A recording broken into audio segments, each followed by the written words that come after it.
Hi everyone, welcome back to my channel. आज की video में हम एक ऐसे टॉपिक के बारे में बात करेंगे जो आई एम श्योर आपको या आपके किसी फ्रेंड या रिलेटिव्स को ज़रूर होगा, एंड दैट इज़ डैंड्रफ और सेबोरिक डर्मेटाइटिस।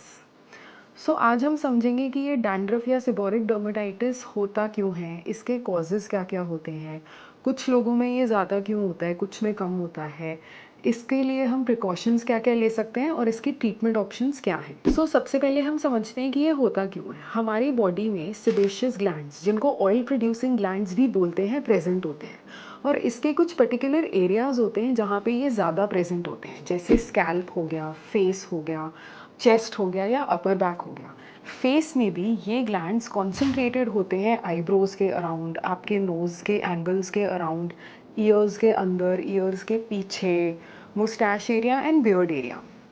तो यही वो लोकेशंस हैं जहाँ पे ज़्यादातर हम डैंड्रफ भी देखते हैं और सेबोरिक डर्मेटाइटिस भी देखते हैं। अब समझते हैं कि ये डेवलप कैसे होता है। तो ये जो ऑयल ग्लैंड्स होते हैं ये रिलीज़ करते हैं ऑयल, जिसको हम ट्राइग्लिसराइड्स भी बोलते हैं। ये ट्राइग्लिसराइड्स एक्ट करते हैं, हमारे स्किन पे एक फंगस प्रेजेंट होता है मैलासीजिया पे। मैलासीजिया पे जब ये एक्ट करते हैं वो रिलीज़ करते हैं फ्री फैटी एसिड्स, और ये फ्री फैटी एसिड्स फिर हमारे इम्यून सिस्टम को एक्टिवेट करते हैं, ट्रिगर करते हैं और इन्फ्लेमेशन पैदा करते हैं। दूसरा एक और मैकेनिज्म है सेबोरिक डर्मेटाइटिस का, वो होता है ऑक्सीडेटिव स्ट्रेस। तो ये ही फंगस जब ऑक्सीडाइज होता है ये हमारी स्किन बैरियर को डिस्ट्रॉय कर देता है, जिसकी वजह से दोबारा इम्यून रिस्पॉन्स एक्टिवेट होता है और इन्फ्लेमेशन कर देता है। सो लेट्स अंडरस्टैंड कि डैंड्रफ एंड सेबोरिक डर्मेटाइटिस में डिफरेंस क्या है। डैंड्रफ आपको पता है जैसे छोटे छोटे फ्लेक्स हो जाते हैं, ड्राई छोटे फ्लेक्स होते हैं हमारे स्कैल्प पे मोस्टली। वेराज सेबोरिक डर्मेटाइटिस में फ्लेक्स थोड़े बड़े होते हैं। इसमें आप स्किन में एक रेडनेस भी देखोगे और इचीनेस होती है, इन्फ्लेम्ड स्किन होती है और ग्रीजीनेस भी होती है। डैंड्रफ के फ्लेक्स में ग्रीजीनेस नहीं होती है, लेकिन सेबोरिक डर्मेटाइटिस के फ्लेक्स में आपको एक ग्रीजीनेस भी दिखाई देगी। कई बार क्या होता है, सेबोरिक डर्मेटाइटिस को सोरियासिस के साथ भी कंफ्यूज कर देते हैं, क्योंकि सोरियासिस में भी जो हमारे फ्लेक्स होते हैं वो बड़े बड़े होते हैं और स्किन भी इन्फ्लेम्ड होती है और रेड होती है। लेकिन सेबोरिक डर्मेटाइटिस में जैसे मैंने बोला ग्रीजिंग होती है, सोरियासिस में ग्रीजिंग नहीं होती है। लेकिन कई बार हम डर्मेटोलॉजिस्ट भी कंफ्यूज हो जाते हैं दोनों में, तो एक टर्म सीबोसोरियासिस डेवलप किया गया, क्योंकि दोनों की ट्रीटमेंट लगभग ओवरलैपिंग होती है, सिमिलर होती है। तो अब बात करते हैं कि इसको हम कैसे प्रिवेंट कर सकते हैं।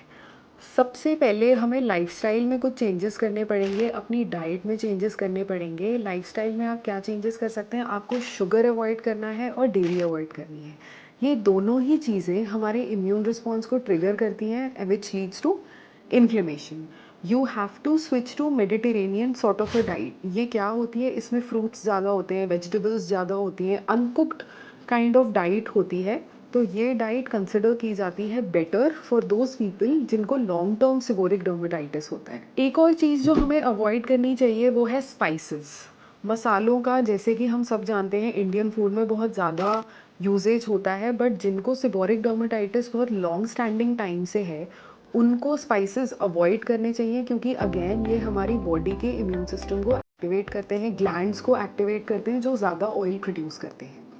ऐसा भी देखा गया है कि जो लोग ज़्यादा स्ट्रेस लेते हैं या जिनको पार्किंसंस डिजीज़ है, उन केसेस में भी सेबोरिक डर्मेटाइटिस ज़्यादा देखा गया है, because stress again triggers our immune system which leads to inflammation. Okay, अगर हमें अब ट्रीटमेंट करनी है, अगर आपको सिर्फ डैंड्रफ है, so you can switch to an anti dandruff shampoo. आप सिर्फ एक शैम्पू का यूज़ कर सकते हैं विच कंटेन्स आइदर 2% कीटोकोनाजोल या फिर साइक्लोपिरोक्सओलामीन, जिंक पायरेथ्रोन या फिर सिलीनियम सल्फाइड शैम्पूज कंटेनिंग आप यूज़ कर सकते हैं। एक प्रो टिप मैं आपको बताती हूँ, जब भी आप ये शैम्पूज यूज़ करेंगे, अपने हाथ में थोड़ा सा शैम्पू लीजिए और अपने स्कैल्प में उसको अच्छे से रब इन कर लीजिए, बट आप झाग मत निकालिए। Keep it for 15-20 minutes. जब आप नहाने के लिए जाएंगे, पुट सम वाटर, तब आप झाग लगाओ और उसको वॉश आउट कर दो। इससे क्या होता है कि हमारे शैम्पू में जो मेडिसिन है उसको कॉन्टैक्ट टाइम मिल जाता है विद द मैलिसीजिया, वो डिस्ट्रॉय कर देता है हमारे बैक्टीरिया को। लेकिन अक्सर ऐसा देखा गया है कि अगर आप ये एंटी डैंड्रफ शैम्पू 3-4 महीने के लिए लगातार यूज़ करते हो तो वो वर्क करना बंद कर देता है। वो इसलिए होता है क्योंकि बैक्टीरिया या फिर फंगस जो प्रेज़ेंट है हमारे स्कैल्प में, वो एक लिविंग ऑर्गेनिज़्म है और वो रेज़िस्टेंस डेवलप कर लेता है इस मॉलिक्यूल के अगेंस्ट।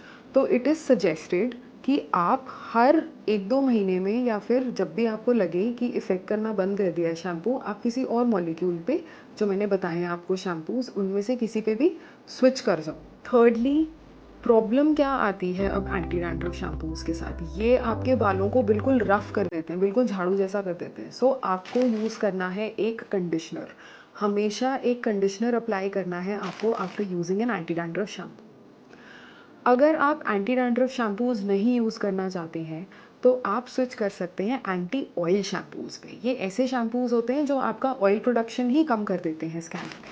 अगर ऑयल नहीं होगा तो फिर वो फंगस पेट के साथ भी रिएक्ट नहीं करेगा। लास्टली, जो आप अपने डैंड्रफ की ट्रीटमेंट्स के लिए क्या कर सकते हैं, लीव ऑन लोशंस भी आते हैं, वो आप ओवरनाइट लगा के छोड़ सकते हैं एंड नेक्स्ट डे वॉश कर सकते हैं। तो ये सारी ट्रीटमेंट्स थी हमारी अबाउट डैंड्रफ। अगर आपको डैंड्रफ के साथ साथ सेबोरिक डर्मेटाइटिस भी है, तो इसके लिए जो अभी तक मैंने ट्रीटमेंट बताई आप वो भी यूज़ कर सकते हैं, और अगर वो काम नहीं कर रही है, so you have to switch to anti inflammatory agents.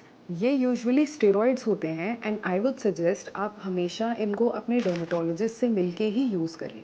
Steroids are a prescription based medicine.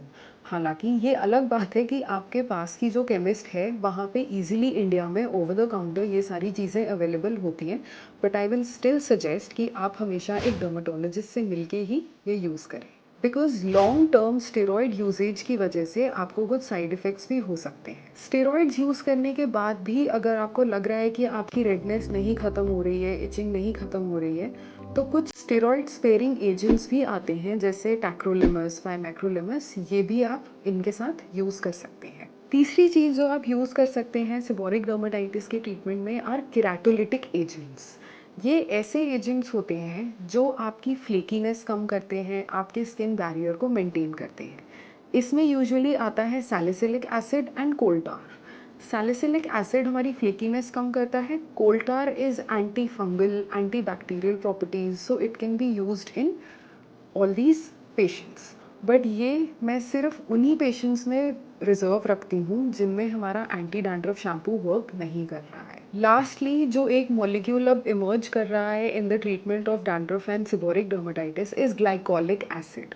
Glycolic acid का रोल देखा गया है कि ये सीबम प्रोडक्शन कम करता है और बाकी मॉलिक्यूल्स की पेनिट्रेशन भी बढ़ा देता है। लास्टली, अगर आपके ऊपर कुछ भी काम नहीं कर रहा है तो आपको अपने डर्मेटोलॉजिस्ट से मिलना है और कुछ ओरल एजेंट्स यानी कि खाने वाली टैबलेट्स लेनी पड़ेगी।